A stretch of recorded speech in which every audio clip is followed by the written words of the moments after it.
Getting more into indie gaming has been a lot of fun, as there are a ton of great ideas that push each genre to their very limit. But sometimes you just want to chill and kick back with a relaxing game to put your mind at ease. That was exactly the vibe I was getting from Valhalla, and why I was looking forward to playing it for so long. An indie visual novel developed by Sukaban Games and available on all modern consoles minus the Xbox One.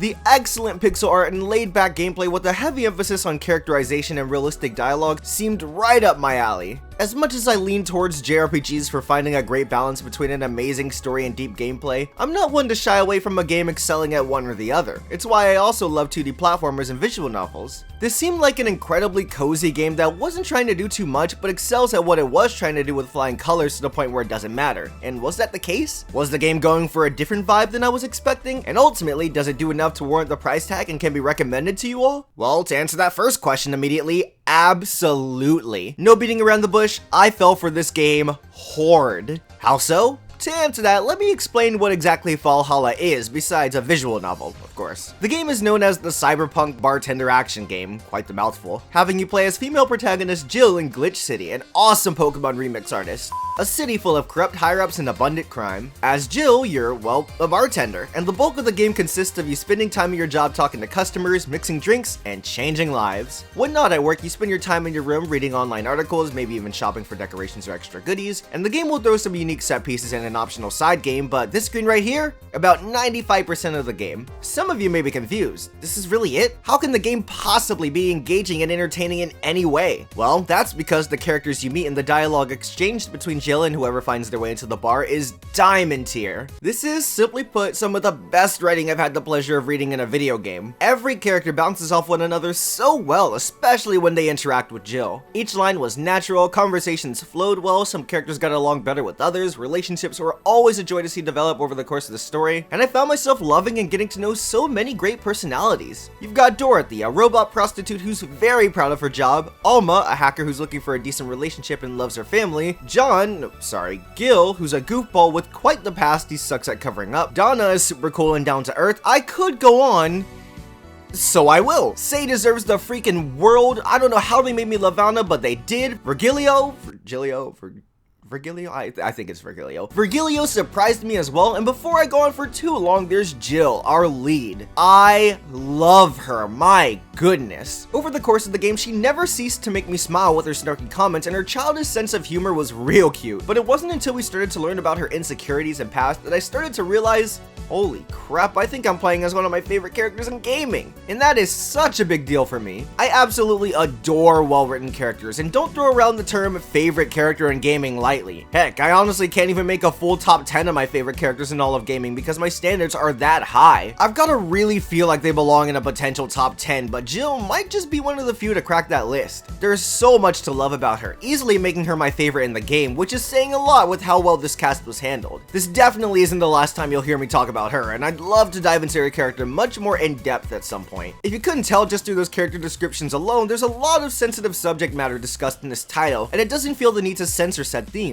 Characters say whatever the heck is on their minds, and each topic is handled well. I applaud the game for that. I also applaud it for being stupid progressive and representative. I love that for once we aren't stereotyping a prostitute as this overly flirty, sex-driven person. Dorothy is simply a fun character who uses sex appeal to pay the bills, and newsflash, that's okay. Not to mention, the main character of the game is not only female but openly gay, and the game doesn't treat this like it's a weird thing or something out of the ordinary. Jill just is who she is and likes who she wants to like, and nobody bats an eye. This is a very mature game, and I respect it not only for talking about taboo topics, but doing it without making it a big deal or dwelling on them longer than necessary. Furthermore, due to the game's story being driven by the characters and the conversations they have, they helped me get a grasp on what this world is and all that's going on. The exposition dump you get before you even see the title screen was a little worrying since I couldn't understand all the terms and lore they were throwing at me, but further information came at a much more digestible pace over the course of the game. Before I knew it, I was sucked into Glitch City, and the conversations that would only make sense with the game's settings context were easy to follow, not only helping the game stand out but furthering my immersion with the overall experience. It's kinda wild too, being so into the game and all, because in terms of gameplay, there's barely any. When people come to the bar, they don't want to just talk, they want to drink. So as the bartender, you mix their drinks by putting the ingredients in the mixer, adding any fancy extras necessary, mix and serve. Sounds like a lot, but it's so simple, being that you just look up the drink and the game tells you exactly how to make it. As long as you don't serve any mess ups to the customers, you can redo it as many times as necessary. Being that this game was originally developed for the PC, the controls being mapped to a controller are a bit weird at first, but it takes like a minute or two to get the hang of them, and soon after it'll be second nature. There will be a few times the game challenges you, be it a character asking for the usual, someone ordering in the form of a riddle, so on and so forth, but there's little to no punishment for messing up. These are simply ways to spice things up, making sure you've actually been paying attention, and as such, it's recommended to play this game consistently until the credits roll. This shouldn't be a problem because it's rather short, like 10 hours short, and that's if you're taking your time reading all the dialogue and dabbling in some extra flavor text and stuff.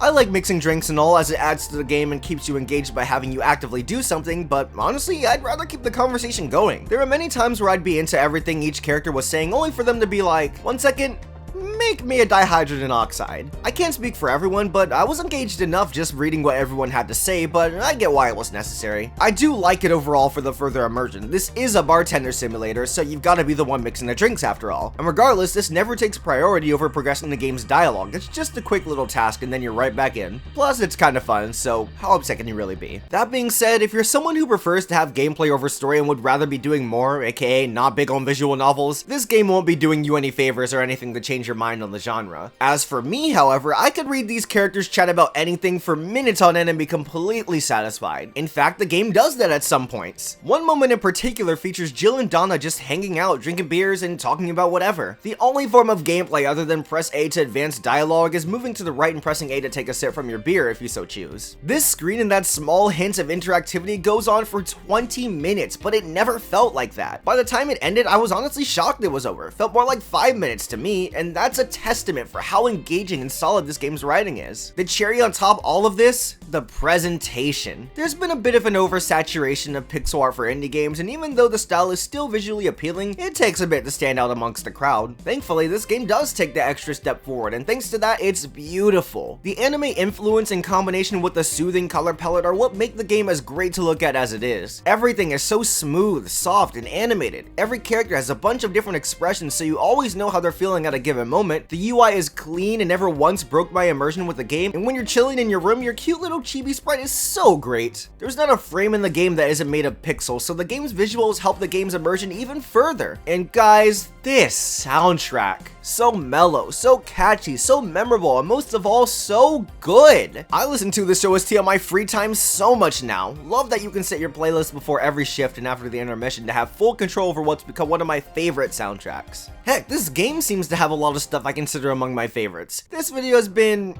overwhelmingly positive, but man, I had a blast playing this game from beginning to end. And the best part, the title never strays away from being the world's coziest game. Before you start a new game, you get a message from the developers encouraging you to sit back and relax. Take your time while playing the game, read up on all the dialogue and flavor text, never stress about getting orders wrong, and just enjoy the world of Valhalla. Every in-game day should take 25 minutes on average, with the game giving you a break halfway through. You always have time to relax in Jill's room before heading into work, you're never pressed for time, and you always feel like the game is doing everything to ensure you relax and enjoy yourself the whole way through. The only time where the game missed the mark with its established mindset were the bills that pop up every now and then. The game gives you plenty of time to prepare, but if you spend too much on random objects, you can get caught off guard and possibly miss the required threshold. And that can make mixing drinks a little harder due to Jill being distracted or lead to a potential bad ending, which is definitely more bittersweet than punch you in the gut feel awful for messing up, but it could still sour your experience of the game overall. In my opinion, the consequences aren't that bad, but I felt these checkpoints could have been a bit more lenient, but that's as close to a genuine flaw as I can come up with. Not only does it manage to hit all the right notes with me personally and check the boxes for a good video game, but it also has a clear-cut intention that it hits on the freaking bullseye. Everything it does further immerses you into the experience, and every aspect of the title being really solid only helped with that. I fell in love with the art style and graphics, I fell in love with the music, I fell in love with being a bartender, but most importantly, I fell in love with the citizens of Glitch City. Simply put,